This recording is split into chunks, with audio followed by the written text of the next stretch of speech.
पूर्ण संख्याओं पर संक्रियाएं। पूर्ण संख्या मतलब होता है होल नंबर, 0 से लेके अनंत तक जाएगी वो संख्याएं पूर्ण संख्याएं होती हैं।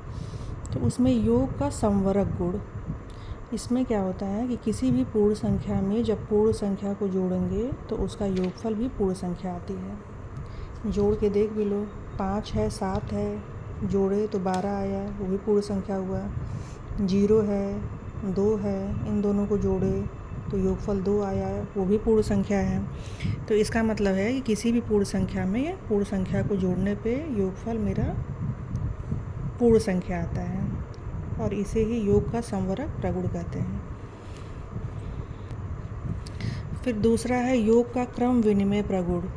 इसमें क्या होता है, पूर्ण संख्याएं, 2 पूर्ण संख्या ले लेंगे, उसको जोड़ेंगे, 3 धन 5 ये हुआ 8। अब इसका क्रम बदल दिया, 5 को पहले लिख दिए, 3 को बाद में लिख दिए, तो भी इसका योगफल 8 आता है। तो 2 पूर्ण संख्याओं के योगफल पर संख्याओं के क्रम का कोई प्रभाव नहीं पड़ता, इसी को पूर्ण संख्याओं के योग का क्रम विनिमय प्रगुण कहते हैं। या तो 3 में 5 जोड़ो तो भी 8 आएगा, या 5 में 3 जोड़ो तो भी।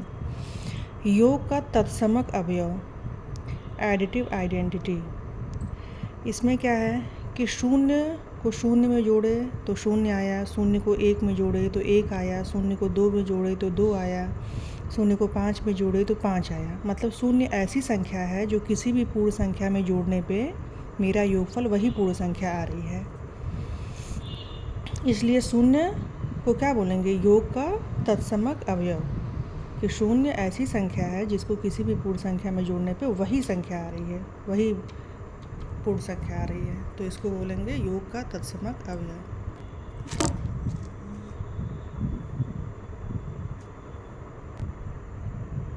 अब है योग का सहचर्य प्रगुण। इसमें 3 पूर्णांक संख्याएं हैं, 2 है 3 है 4 है, इन तीनों को ऐड करना है, जोड़ना है। तो इसमें सहचर्य में होता है कि किसी 2 को पहले जोड़ लिया, उसके बाद तीसरा जोड़ेंगे, और या तो दूसरे और तीसरे को पहले जोड़ लो, बाद में पहले वाले को जोड़ना, तो भी वही आता है, योगफल वही आएगा। देख लो, 2 3 कितना होता है, 5, और 5 धन 4 ये होगा 9। अब पहले 3 4 जोड़ लिए तो 3 4 7 हुआ, बाद में इस 2 को जोड़े तो भी उत्तर 9 आया। तो ये होता है योग का सहचर्य प्रगुण। पूर्ण संख्याओं पर घटाने का संवरक प्रगुण। 8 में से 5 को घटाएंगे तो 3 आया, ये पूर्ण संख्या है, लेकिन अगर 5 में से 8 को घटाते हैं तो ये ऋण 3 आता है, तो ऋण 3 पूर्ण संख्या नहीं है, अतः घटाने की क्रिया पूर्ण संख्याओं के लिए संवरक नहीं है। योग में तो हो जा रहा था, दोनों पूर्ण संख्या आ रही थी, लेकिन घटाने में पूर्ण संख्या नहीं आ रहा है। ये 3 तो है लेकिन -3 पूर्ण संख्या नहीं है, इसलिए घटाने की क्रिया पूर्ण संख्याओं के लिए संवरक नहीं है। अभ्यास 2, अभ्यास 2B है।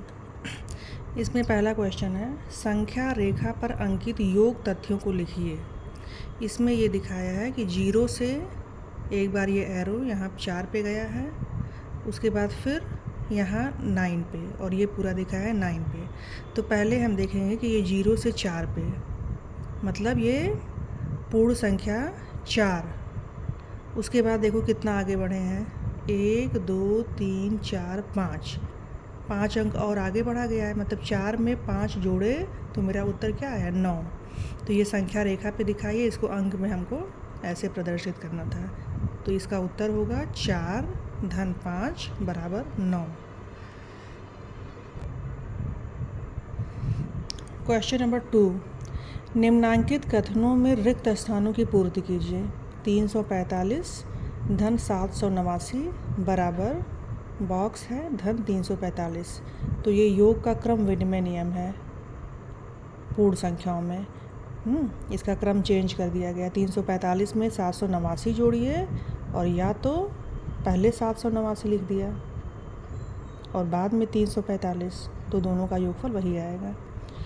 2889 धन 0, किसी भी संख्या में, किसी भी पूर्ण संख्या में जब शून्य जोड़ते हैं तो मेरा योगफल क्या होता है, वही संख्या होती है, 2889।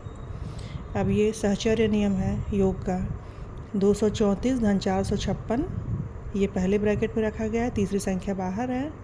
अब बाकी जो दोनों था इसको एक ब्रैकेट में रखे हैं, तो इस बॉक्स में क्या आएगी, पहली वाली संख्या आएगी 234। ये योग का सहचर्य नियम है, दोनों बराबर आएंगे जोड़ने पे। क्वेश्चन नंबर 4 में निम्नलिखित तथ्यों को संख्या रेखा पर दिखाइए।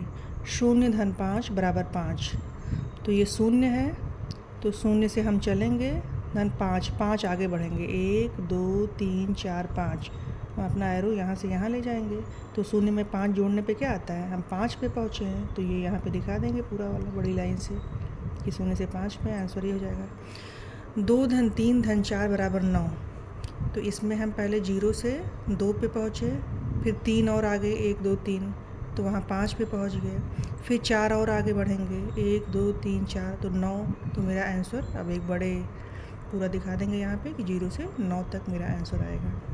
ये हो गया।